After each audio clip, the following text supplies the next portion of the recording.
Hello, everybody. Welcome to week 11 of Global Ethics. Hope everybody's doing well. We're moving from moral relativism into discussion of human rights. Before we talk a little bit about human rights this week, I want to talk a little bit about Harman's article last week, Moral Relativism Defended.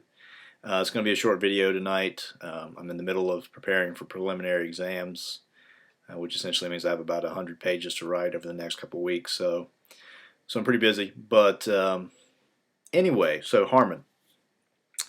Okay, so first I thought you guys did a good job of diagramming the arguments. There were some good discussions on there. It's a challenging paper, and as I said, if you progress in philosophy, these are the kinds of papers that you're going to run into, and it's a slog. It's tough to get through them. You really have to read actively. You have to take notes while you're writing. You have to diagram the argument out, and then you're going to have to go back and probably go through your notes and diagram that out and condense some things as well to really sort of get an understanding of it. And you may even have to go back and read it a second time. So yeah, it's a lot of work, but I was impressed by what you guys were getting out of it. I think you were all getting the gist of Harman's thesis that moral relativism is an intelligible theory because, oftentimes, as we've seen in the Rachel's piece and things like that, it seems like it can be easy to dismiss moral relativism. Just looking at some of the arguments that Rachel's put forward in his piece. So Harman sets out with the task of proving that there's something to moral relativism. But the problem that I have with Harman and what he's done is essentially if you look at what he's done and the two conditions or stipulations that he sets up in the beginning of the paper, he essentially rules out the possibility in the beginning that cultural relativism could be a flawed thesis. So of course the thesis of cultural relativism is, or moral relativism, is that there are no universal moral truths, and all moral truths are based on a type of shared understanding or contract between people who have the same values and norms. So what Harman does is he sets out, and the first thing he says is, I'm only going to be concerned with inner moral judgments. And he defines inner moral judgments as those they can only be made by agents motivated by the same reasons that the speaker shares with this particular agent. So when he's defining these inner moral judgments and saying that they only make sense when two people have sort of shared values and things like that, he's essentially already setting it up to where these inner moral judgments, which are the ones that he's concerned with, are necessarily going to be culturally relative.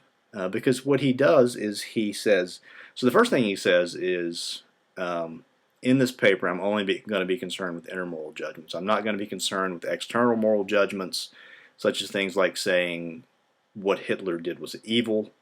So right away, he's saying, okay, maybe there are some things that are universal and fall out of cultural relativism, but I'm not going to concern myself with them in this paper.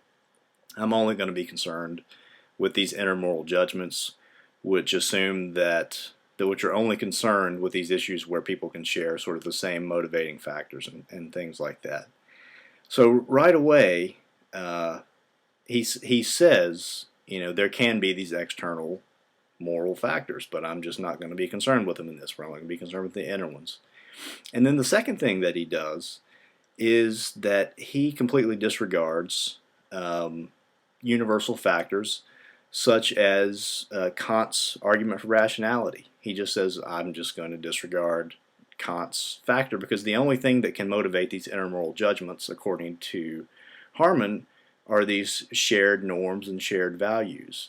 So it's not possible for an inner moral judgment to be motivated by something like rationality or other traits that human beings share in common, according to Harman. So his first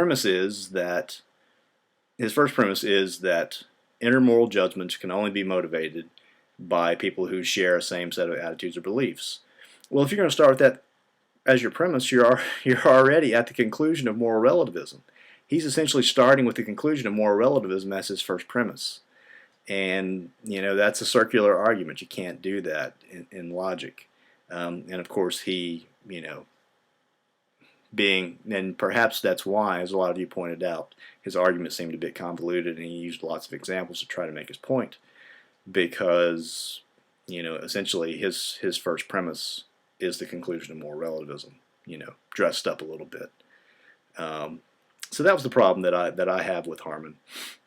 But, Harman's conclusion is that moral relativism is an intelligible thesis, and he tries to basically defend it against the objections that are brought up against moral relativism typically. And based on the system that he sets up, it can be defended.